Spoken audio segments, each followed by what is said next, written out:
Hello, everyone. Hello, Rachel. Hello.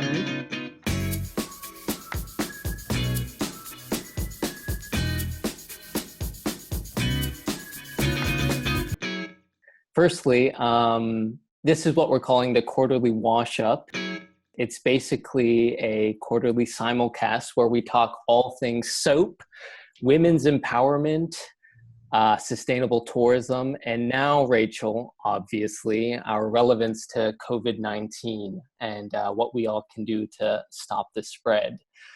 So thank you for joining. Thank you. Hi, everyone. Welcome. Looking forward to our chat this morning.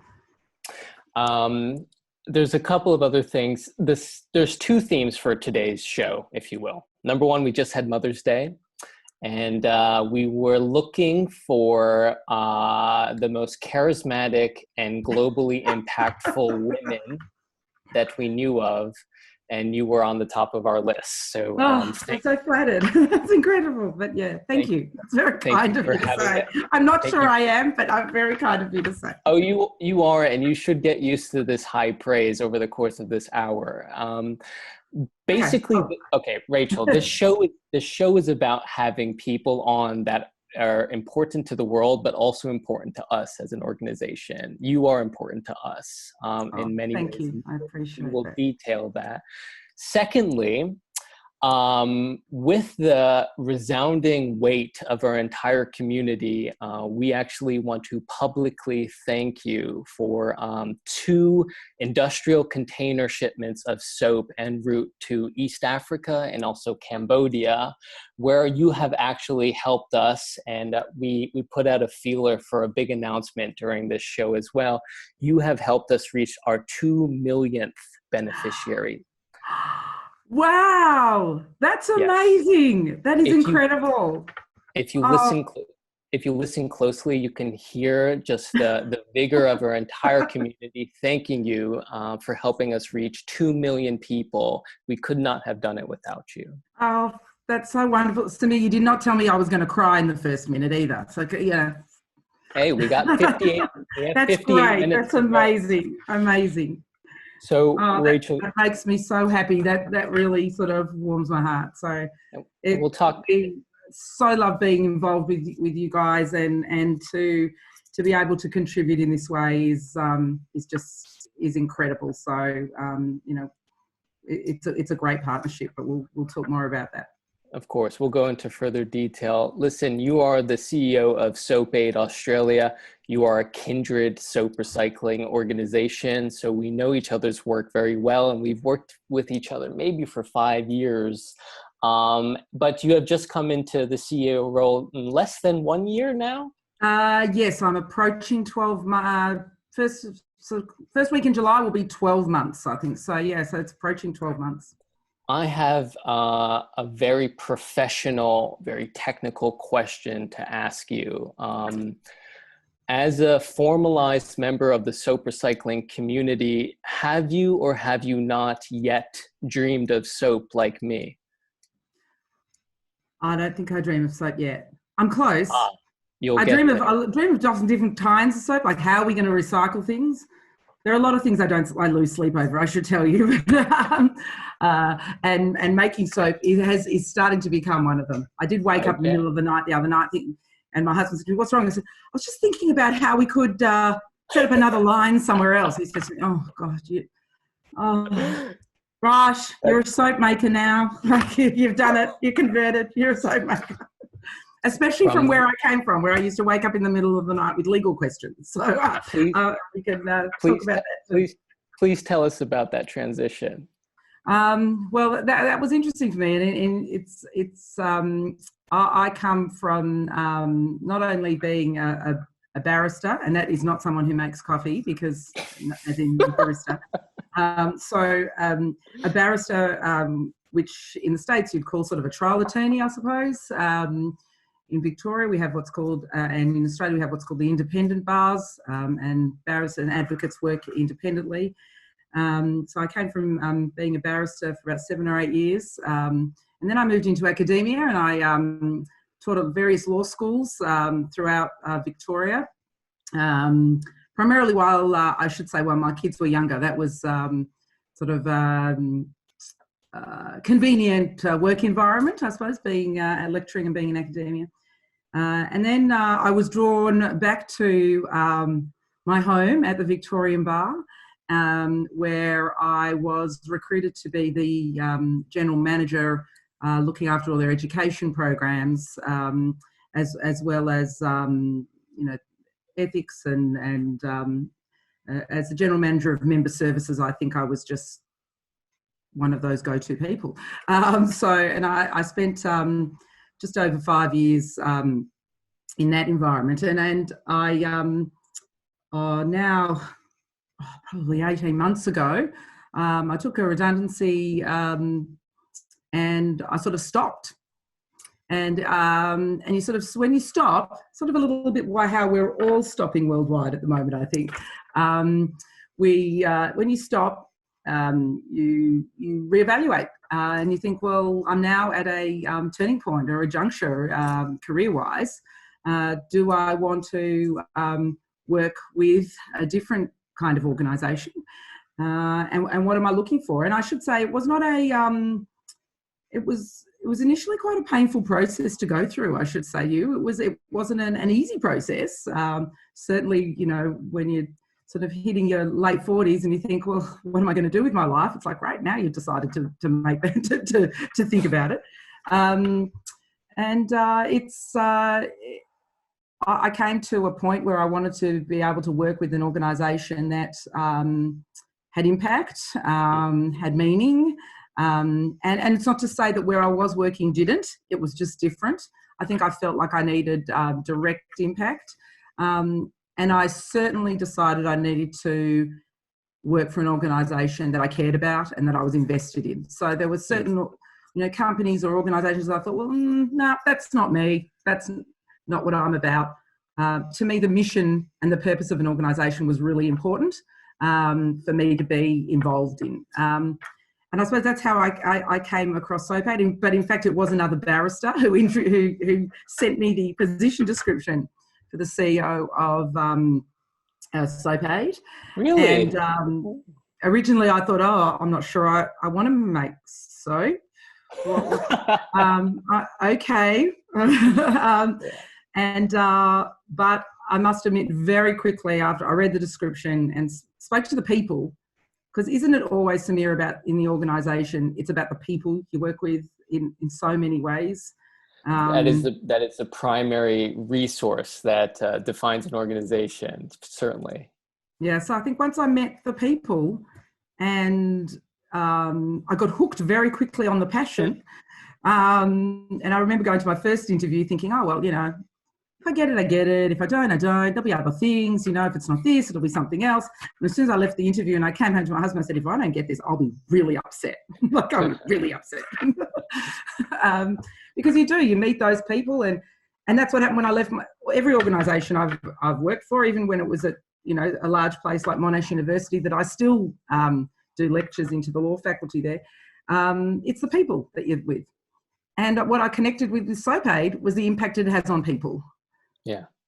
And I think that impact, that the feeling that you can give back and the feeling that you can have that impact is amazing. And in the situation that we're in now, you have meetings and we have Zoom meetings and we have this.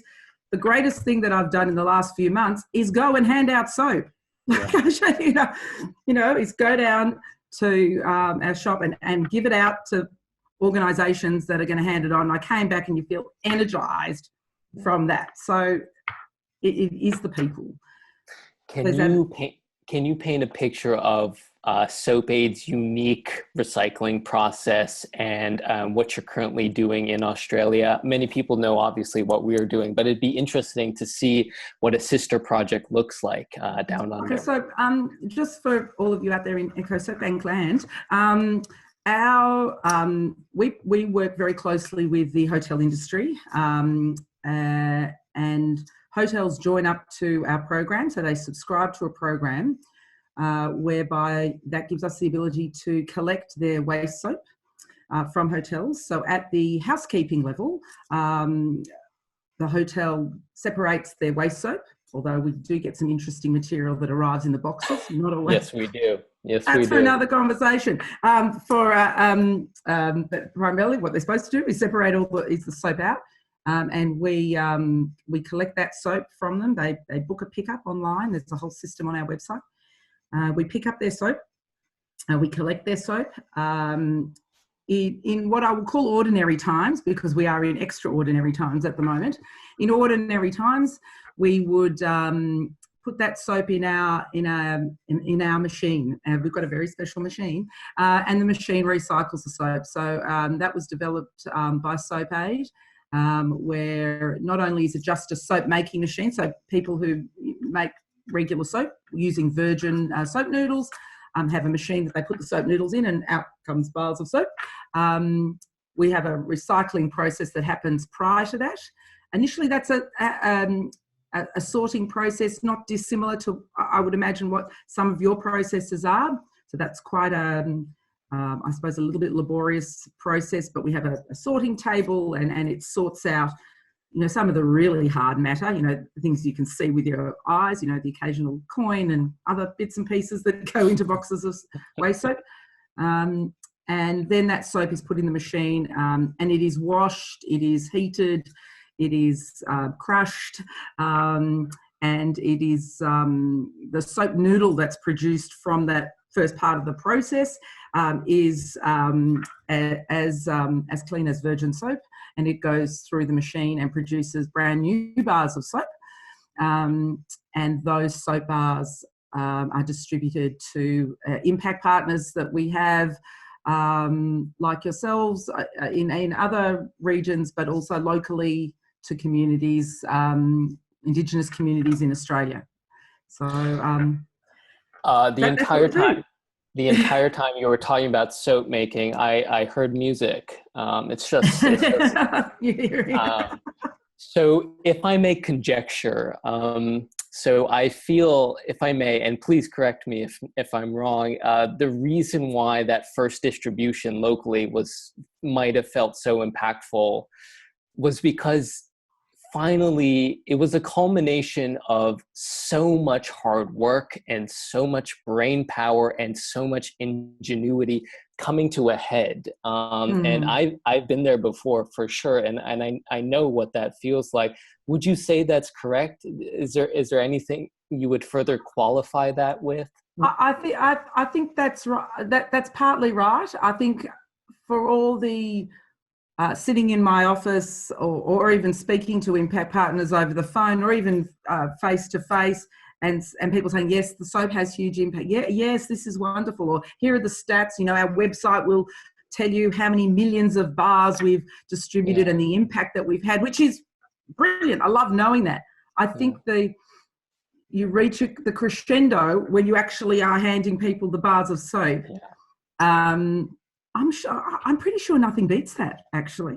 Like, it's sort of nothing beats that level of appreciation that people have on something that I think in my previous life, I'll call it that, I never even thought about.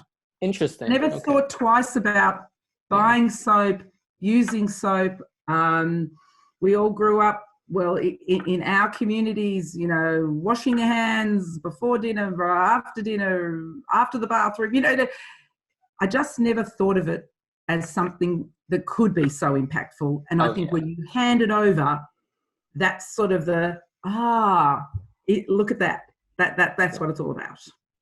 So one of the things we struggle with is that sensitization process, if you will, trying to advocate for something that is so simple. It's very easy to be overlooked. But then when you hear things such as diarrhea kills more than AIDS, measles, and malaria combined, you have to get back to basics, right? And so my question for you was, upon being exposed to Soap Aid and its mission for the first time, did hygiene surprise you? Did you learn something about public health and this particular mission that totally bewildered you? I think I learned about it, and I think I was taking it for granted. Sure. So one of the things is sort of I took it for granted that everybody it's not that I wasn't aware that people didn't have what I have, but I think I took it for granted that it wasn't so immersed in their culture, because they've got, and with good reason, they've got way more important things to think about in the circumstances that they're in. And so I think I learnt much more about how important health is. And I think what all the doctors and allied medical professionals have been yabbering on about forever. And I think our current crisis has highlighted that for everybody. So I've come to it over the last 12 months, or less than 12 months. But I think the current situation that we all find ourselves in, and the current crisis, has highlighted for the average, what I'll call the average person, who may have been like I was and just took it sort of for granted. No, for sure. So and I say this very often, in Cambodia, there's 16 million people living in that country. There's only 3 major hospitals that can provide COVID treatment. 3. Oh, yeah. With your help, Rachel, we have been able to put hygiene in every single public health institution in that country, and probably for the first time in its public health history. Wow. That is. It's less about that short-term achievement. It's more about, this is the reality in the developing world, right? Yes. If your doctors cannot be protected, if your first-line responders can't keep themselves safe, then there's no hope. And then you must look at cost-effective interventions, I should say. Yeah, well, that's right. We have to protect those people. Absolutely have to be protected. But those people have been telling us for a very long time that not only they need to be protected, but everybody needs to be protected, and others need to be protected, and those that are vulnerable need to be protected. If we don't look after them, I mean, what are we in a society or a community if we can't look after our most vulnerable, or our people who most need us? It makes me wonder what our community is. I think a lot of good things have come out of COVID, if I could say that. Sure. In the sense that, and communities, and even something as simple as our neighbours locally, we formed a WhatsApp group. Sadly, I did not even know some of these people. Yeah. Now, they live not 100 metres down the road from me. Right. So the sense of community, I think, has changed us, which is good. But I think the sense of responsibility has changed for people. Sure. A sense of responsibility that it's just more than just about me. Yeah. If I stay home and I keep myself safe, which is selfish, I suppose, but you're keeping yourself safe, I will also keep a whole lot of other people safe. Of course. In doing that. And all I have to do is stay home. I never thought about it in that sense. There is a certain generosity to be doing what we all can be doing, for sure, even in the simplest of actions, of course. And that the impact actually can be quite great. I mean, we talk about the impact both our organisations have, and it's amazing. We have amazing impact, and you need to keep doing that. We need to keep doing that. We need to keep hearing about it. We need to keep talking about it. But what I think in this whole crisis, what has fascinated me is that sometimes the smallest things can even have the greatest impact, even if those things that you're doing at the time seem a little self-centered or selfish, because you're looking after yourself and your own family, but you're actually helping others at the same time. Of course. Now, and I want to pick up on that concept as well. We do have enormous impact, and that impact is just going to grow. And may I ask you, at a time like this, when resources are short, and there isn't much luxury to reinvent the wheel, can you speak to the importance of partnerships, and maybe as an example, how we have respectively played to our strengths in getting soap into the hands of people quickly? Yeah, I think it is so important. I call it partnerships as well as support for other organisations. I think partnerships are very much about supporting each other in the same space, or even not in the same space. Even, I've been speaking to organisations who don't have anything to do with soap. There are other non-for-profits, and I've learnt a lot of, from an organisation, many organisations who support each other. But the importance of partnerships are almost, they're essential, I think. I don't think we can exist without them in the current climate. And the perfect example, I think, is Soap Aid and Eco Soap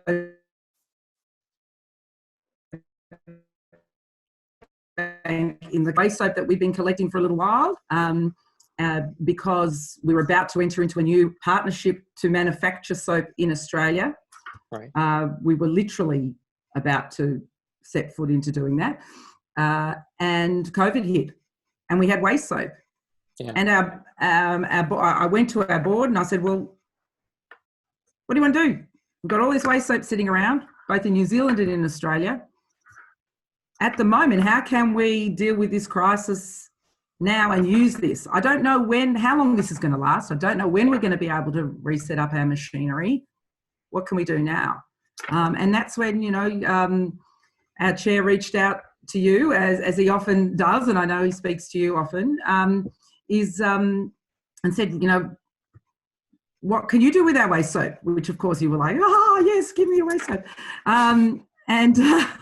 Oh, you were listening in. Okay. Yeah. Well, I know that. Excuse me. Sorry for one moment. I just have to. I'm not unwell, but if I. No, with regards to Mike, Mike speaks to me less as often as I bother Mike. I think that's the correct terminology. Yes. Oh, okay. That's all right. Yeah, that's fine. I think he's happy to be bothered by you. Just saying. I don't think that bothers him. And so I said, right, fine. We'll send it all, as much as we've got, to Eco Soap Bank. And that's what we've done with a shipment that is scheduled to leave from New Zealand, or pretty close to leaving, I think, headed for Africa, which for, I think, both of us is a little bit of a new well, certainly for Soap Aid is I think a new place to be sending our waste soap. Are you going in the container, or are you just going to monitor it digitally? No. Okay. I would, because I'm a little of a control freak, and I do like to make sure it all happens. This one's 7 metric tons. Is that correct? Yeah, I think so. Okay. We're talking volume here. That's good stuff. Please go on. Yeah, it's good stuff. Sorry. It's precious. We've got to make sure it gets there. It is more precious than gold. Your gold bracelet's not going to help with COVID. No, that's right. And so it's an example of a partnership or a relationship that we've had developed for some time, where we can turn to somebody and say, right, we've got this, you need this, we all want to make use of what we've got, let's go. And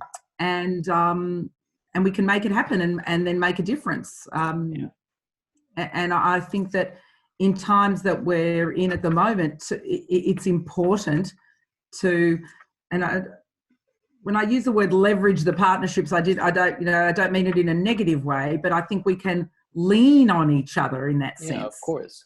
It's the leaning on each other that's really important, which sort of goes to the building of all relationships. Our organisations are based on the people that we come into contact with, the relationships that we're building, and it doesn't not even at the highest levels. At every level, and that's really, really important.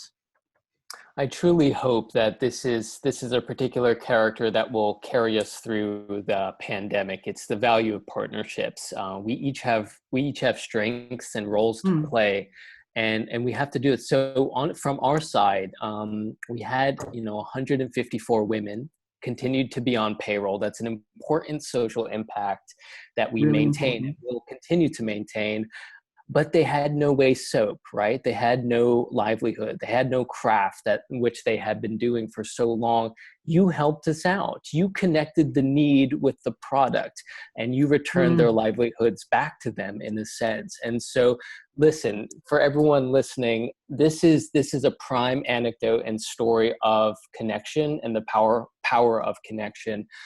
We have in total, I think, 13 to 15 metric tons of waste soap going to our respective geographies from Soap Aid, where our women are stationed and ready to recycle and redistribute that in a very fast turnaround period to the people that need it most desperately. Here is the key. Soap is not like a vaccine, right? It's a non-renewable resource. You need to continue to distribute and to monitor it in order for it to have its most efficacy. So this is the value of long-term partnerships. And honestly, back to what we were saying earlier, there's a story behind every bar of soap that's distributed. Every single bar, every single person that receives the product at the end of the day. And isn't it the stories that I think we thrive on? I certainly do. And, you know, call it pulling at the heartstrings or whatever you like to call it. I think that's what keeps me energized and keeps me going, is the stories and hearing of the impact and speaking to the people who you're having the impact on, speaking to the organisations. We had a Zoom meeting with the Western Australian organisation that you know we send soap to, and she was, you know, so grateful because the Aboriginal communities, the Indigenous population in Australia, are also incredibly vulnerable, and they've managed to isolate their populations early, which was fantastic.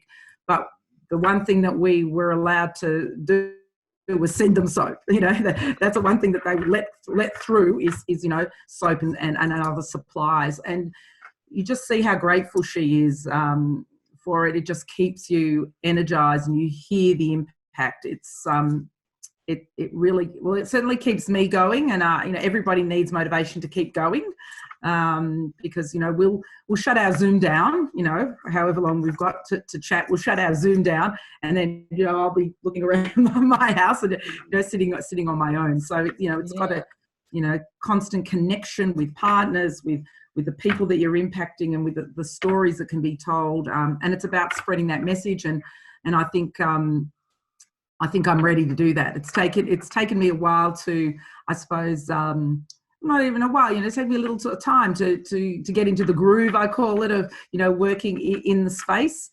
And like we talked about originally, I've come from moving from a very different world to this world. And it hasn't taken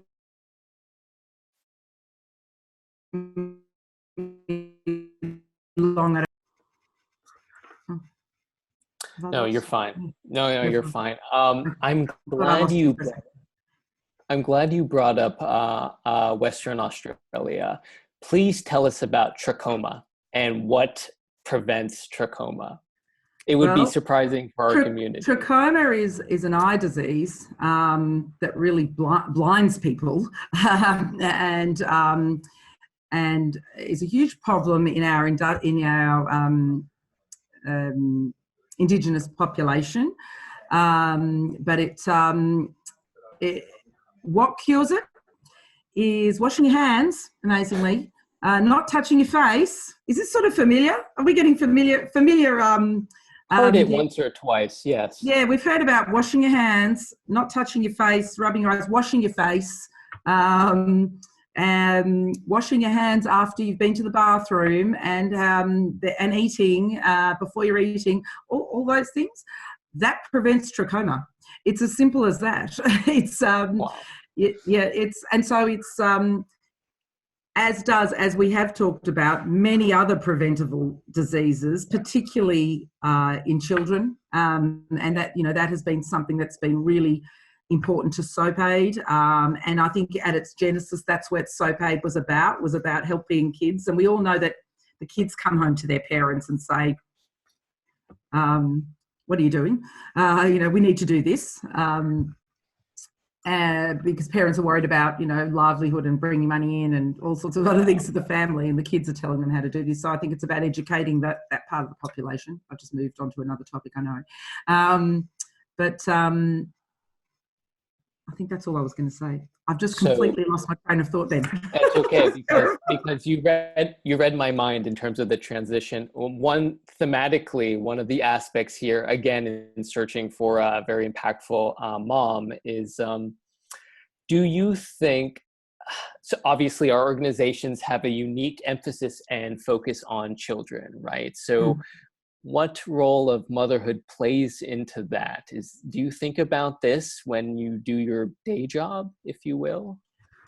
I think if my kids were a bit younger, so I've got, when I say, they're a little bit older now.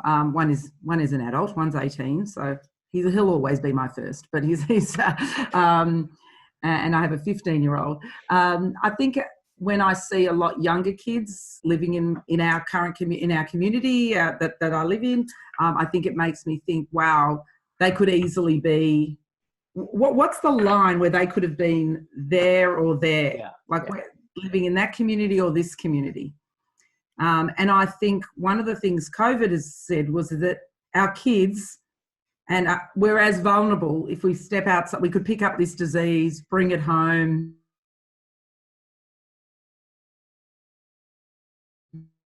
And I think on a day-to-day basis, you do think about that. I try not to think about it too much, I must admit.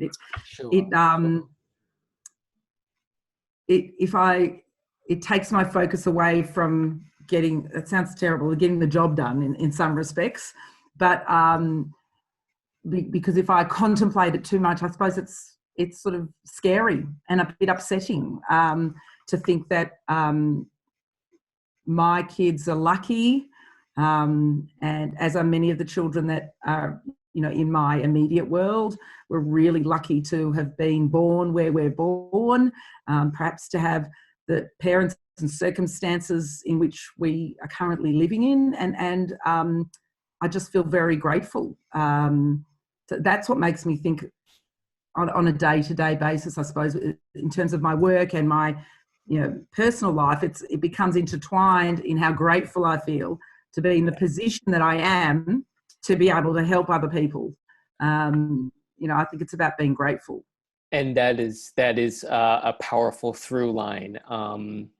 But listen, this part of this work, and I because I have extensive experience in the developing world, part of this work is providing that same sense of gratefulness to parents, to be able to equip them with the tools and the resources that they need to keep their families safe and healthy. Listen, this is much more than just soap. It's about creating safe families. And I don't just mean from a health perspective. I also mean from an economic perspective. We're jointly providing jobs to 154 families, right? And there's added benefits to that as well. But more importantly, we are giving people a cost-effective tool so that they don't go bankrupt from healthcare costs, right? Yes.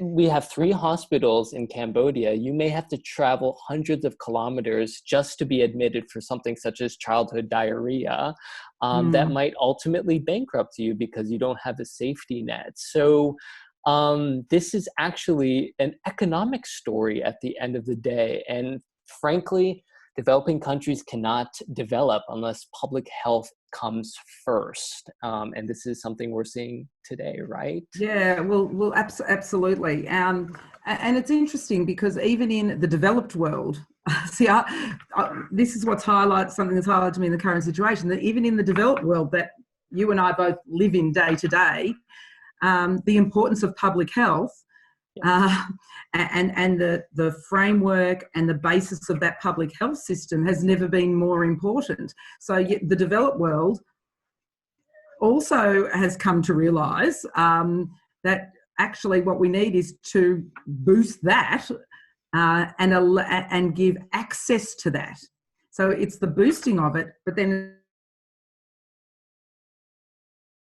it's also the able to have access to that system. And the message was, how many ICU beds do you have? because if we all get COVID at once, and how many ventilators do we all have? Yeah. You know, and we're talking about in the developing world, you know, we're not talking about whether we've got one bed for every 100 people. We're talking about one bed for, I don't know what the figures are. You would have those figures much more to hand. We're talking about one bed for, you know, maybe millions. I don't know of people. When you have three hospitals. Yeah. We are. And because when you talk about hospitals, 3 hospitals, you know, I can think of 3 hospitals within one suburb of Melbourne. Yeah. Let alone 3 in an entire country. Soap Aid USA has helped us with the shipment. It's currently on the water right now, and it's going to Sierra Leone, where we work extensively now. In Sierra Leone, there are 7.5 million people in that country, and only 1 available ventilator. Wow. 1. Oh, I'm holding my head in my hands. I'm sorry to have to do this to you, but this is the point. The point is we have a cost-effective intervention at our fingertips, and that's what we need to do, and that's what we need to scale. Very often, I receive questions from people such as, okay, when are we going to transition to other types of medicine or public health interventions? And to me, while that might be down on the horizon, and we also have an environmental conviction as well, because we are recyclers. The point is this: we are not in this fight alone. There are other people out there with other proficiencies. Our proficiency is soap and at volume, right? And so we need everybody to help us in that mission and to grow that. Yeah, well, and that's one of the things that I think in crisis mode also, if you talk about, you know, how to organise, what do organisations do, or what kind of impact can we do quickly? And we've mentioned about have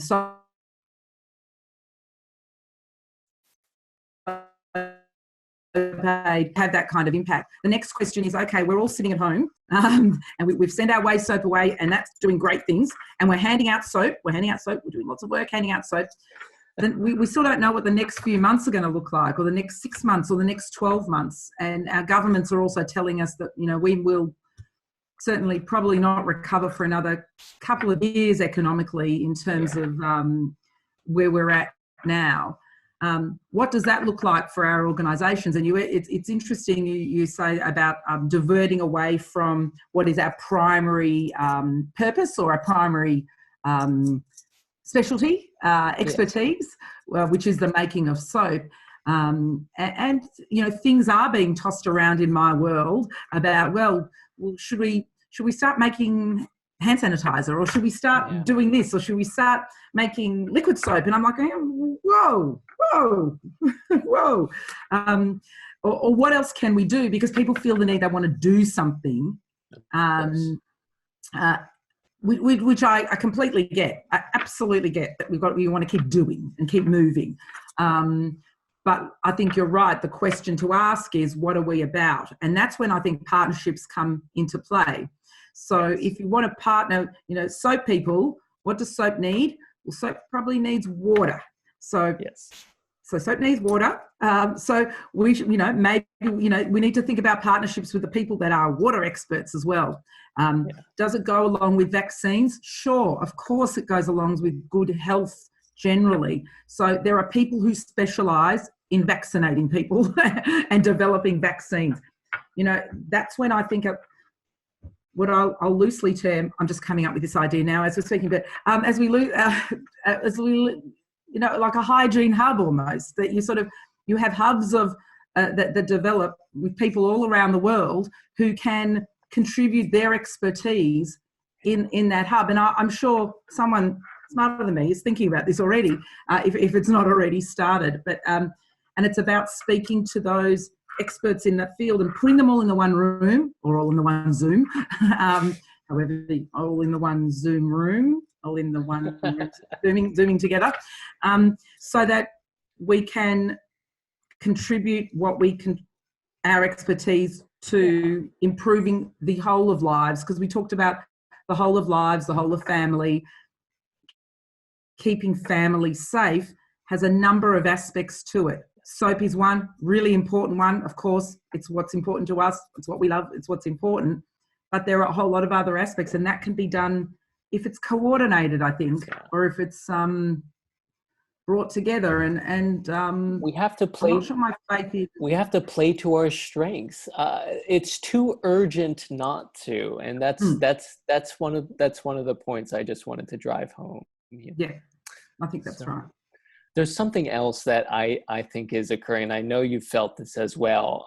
Global discourse and demand for soap has skyrocketed, right? Oh, yeah. For the first time in a long time, if not ever, governments of countries around the world are thinking about soap. They're thinking about hygiene and sanitation and clean water. You've noticed this for sure. Absolutely.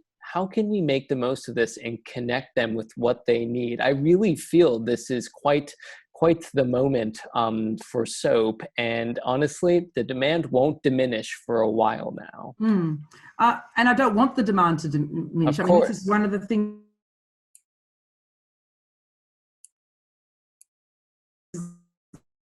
leaders of organisations like this is that I'm already thinking, what's going to happen afterwards? Okay, we'll get over COVID. We'll all wash our hands, and there's no getting over this. This is the new sort of normal, and I think we need to keep moving with keeping soap in the spotlight, if that makes sense. There's the spotlight on soap. How do we impact those people? I think it's about going back to developing the contacts and the partnerships again. This is a recurring theme here. It's about it's about reconnecting with the right people. If there's anything that I've learnt, sometimes it's, to put it bluntly, sometimes it's who you know, not what you know, in so many ways, isn't it just? And sometimes one conversation has led me down a path that I'm thinking, wow, it was really great. We just happened to meet. It's like those sliding door moments, that movie with Gwyneth Paltrow. Those sliding door moments where you just think, if I would have walked that way, I wouldn't have met you. But now that I have, we're connected. Yes. And let's make things happen.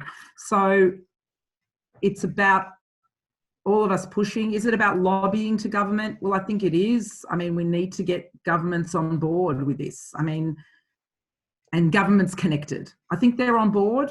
Most governments are on board. It's about getting them connected and then maintaining the momentum. So it's not, with all due respect to politicians, it's about the immediacy of it, and I'm going to deal with this right now.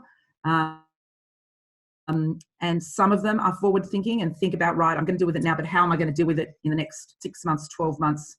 But I don't think they're thinking 5 years. I just don't think they think like that because of the nature of the work that they're doing. Right. And we have to show governments that it's important, not only now, but it's important in 6 months, in 12 months, in 18 months, and that's about connecting with those people. What I'm hearing from you is two things. Number one is now is not the time for organizational ego. We can't afford it. Too many lives are at stake. Number two, you are steadfastly committed to sustainability, and not in the environmental sense, but in the continuity sense. Yeah, absolutely. One of the things that struck me most when we first spoke, and you have no recollection of this, but I remember. How do you know? Of course, I recall every one of our conversations.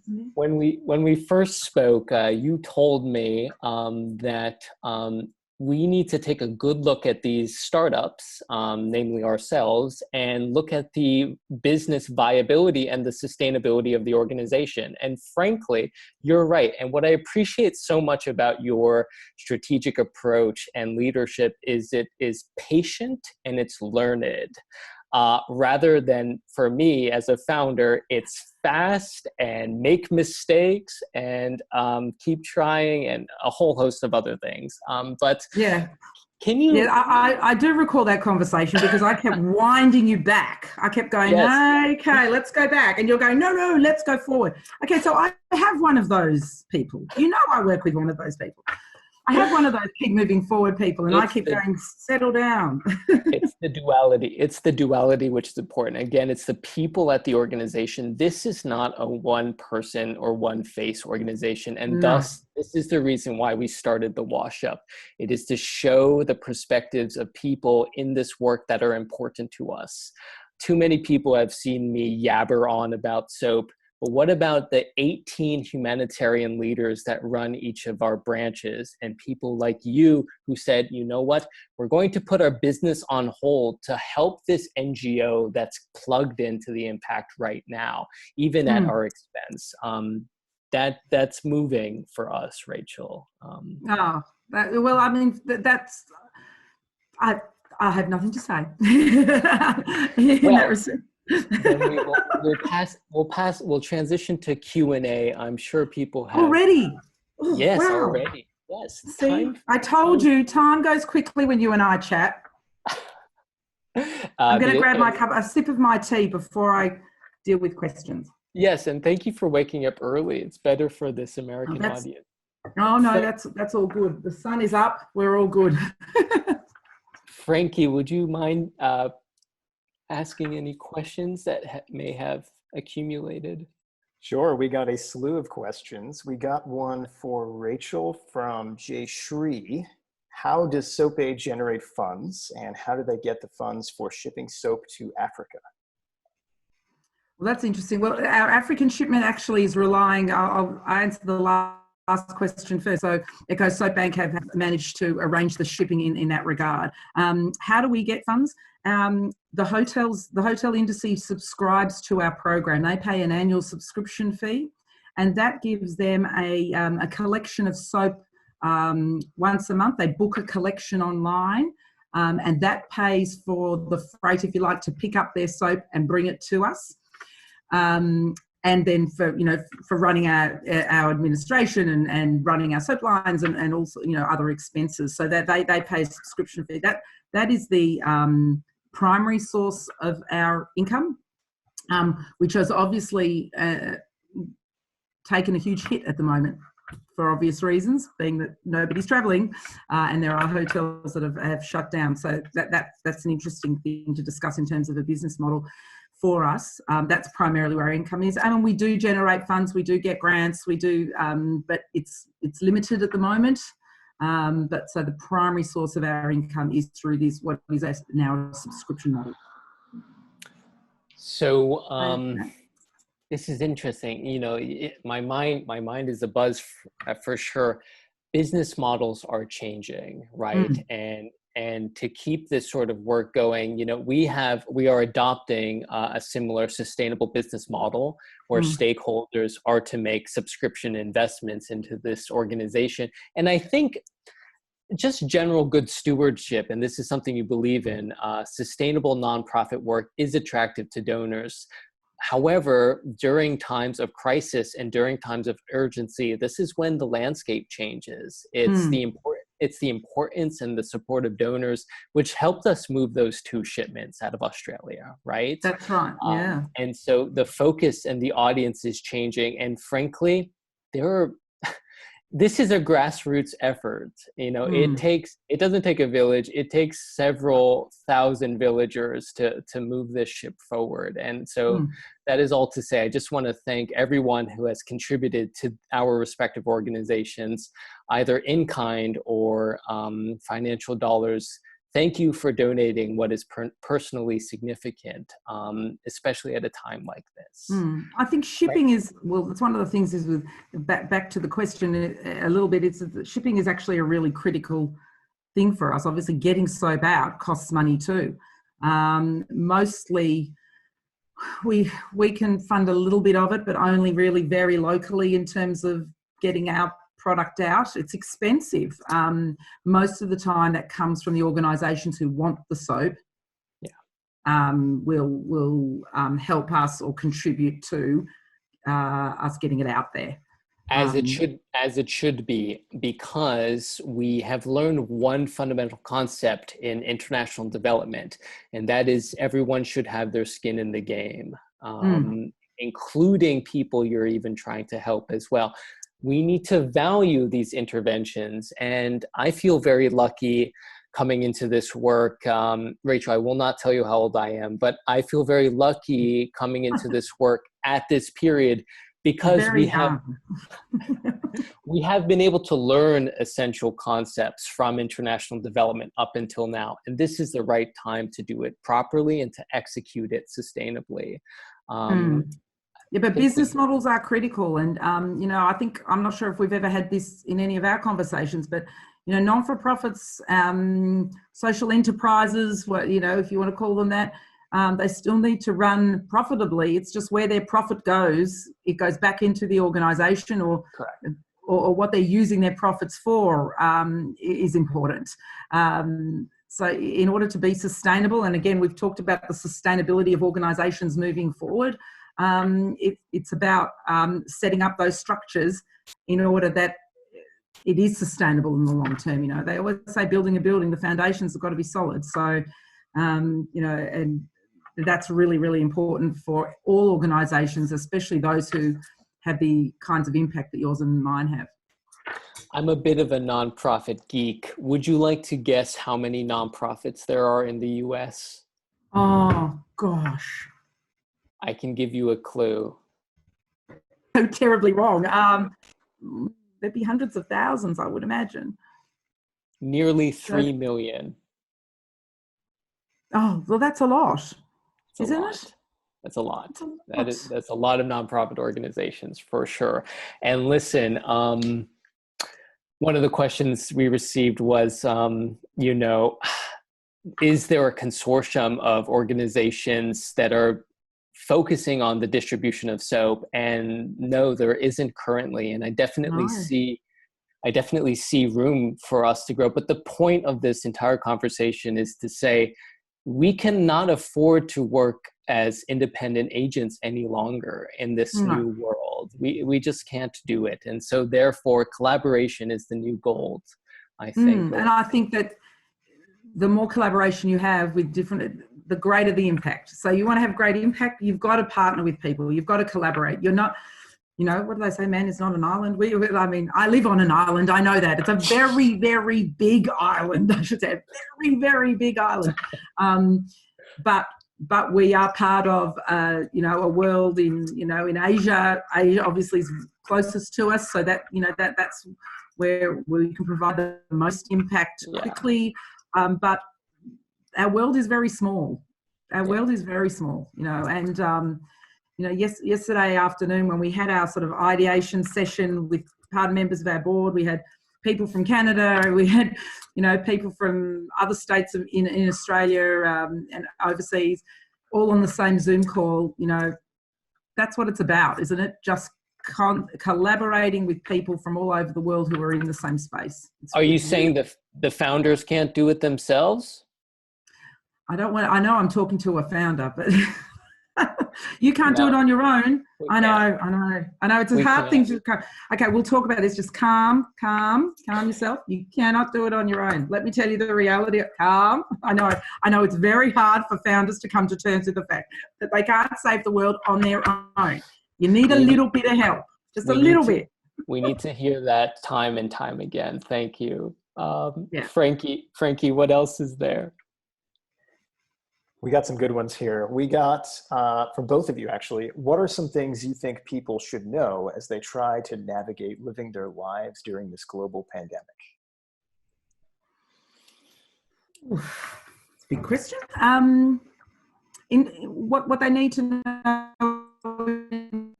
information. I think you need to keep informed, but I was just saying this the other day to my husband.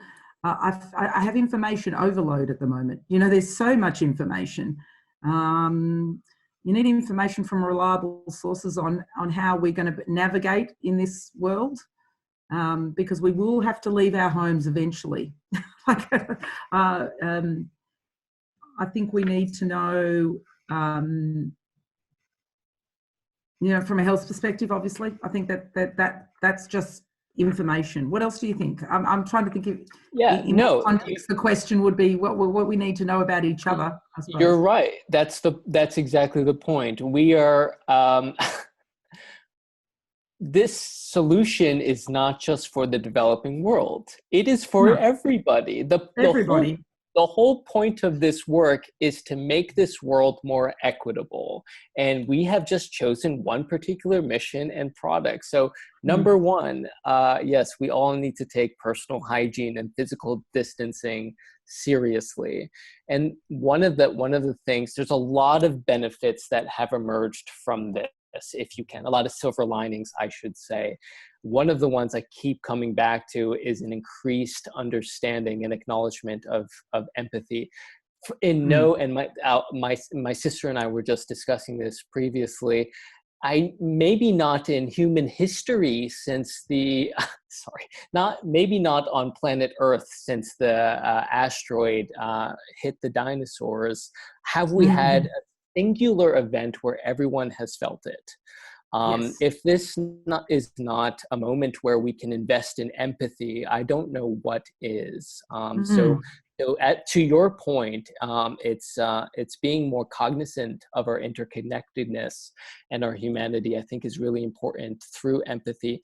But at the same time, we cannot conjecture necessarily about the world will look like. So please, everyone, just pace yourself. This is a marathon and not necessarily a sprint. Well, I absolutely, and I couldn't agree more in that sense. You know, we're in it for the long haul. Let's say we all still want to be here for a long time, and that means developing, you know, processes, procedures that we feel comfortable with and that are safe. And that, you know, because we will have to leave our homes, and we have started leaving our homes slowly. So there are those aspects, but we are united in that, and in that unity, we can have an impact on each other and how we work. And I think we can learn from each other. Frankie? And one of the things that I certainly know in Australia, what we're doing from it, trying to.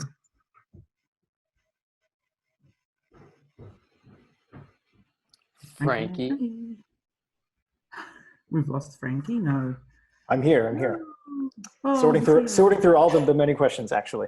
Okay. I know, it's hard when you've got that Zoom, the chat thing going. I'm behind the curtain. I'm behind the curtain here. I'm clicking. Okay. So we got another really good one, actually. Why, this is for both of you, I presume. Why is it important for hotels to recycle soap? How is it good for their business? He almost choked on his water. I'll let you take that doozy. Oh, me? Why is it important? Well, it's important for a number of reasons. One, the amount of soap that goes into landfill is extraordinary. And I could say in the life cycle of Soap Aid in Australia, we've saved over 180 tonnes of soap going into landfill. I mean, that is an extraordinary amount of landfill. And that's one really good reason. I reckon that's even enough. But, you know, the recycling of soap from the hotel industry, and one of the things that I've been looking at is where else can we source waste soap? What other industries can we source waste soap from? And the hotel industry as one sector, I should say, of our community is one of the largest consumers of soap, of hard soap. There are other sectors that consume soap and have hard soap, but it's one of the largest consumers of hard soap. So the recycling of that soap and the production of new bars of soap to assist people is extraordinary. That impact that hotels can have on people, and the hotels that we speak to, when we show them what their impact is, and we speak to the housekeeping staff who are collecting the soap, because I think it's the investment of the people who are collecting. If people don't understand why they're separating the soap from all the other rubbish in the room, when they see that and you can show them the numbers, you know, 1.3 million bars of soap have been distributed by Soap Aid in the time that we've existed.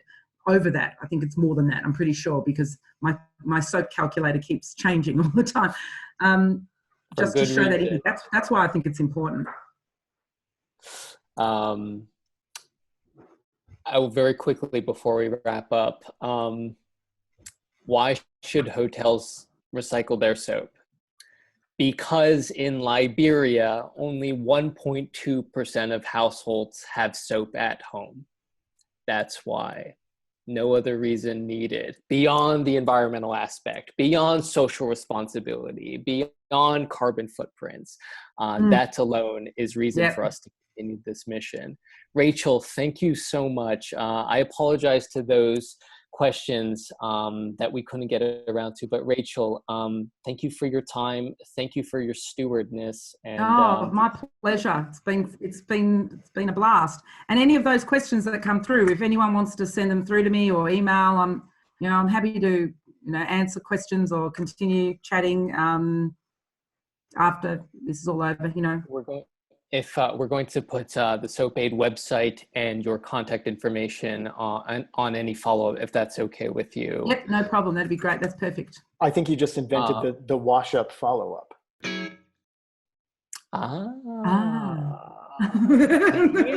Founders cannot do it alone. See, wash up, follow up. I like it. Rachel, a pleasure. I know it's the start of your day. Thank you for waking up early, and please come back online, particularly because this partnership, as we've been talking about, is only going to continue to grow, particularly to meet the demand now for global hygiene. Yeah, no, it has been my absolute pleasure, and I look forward to seeing you guys again soon. Thank you.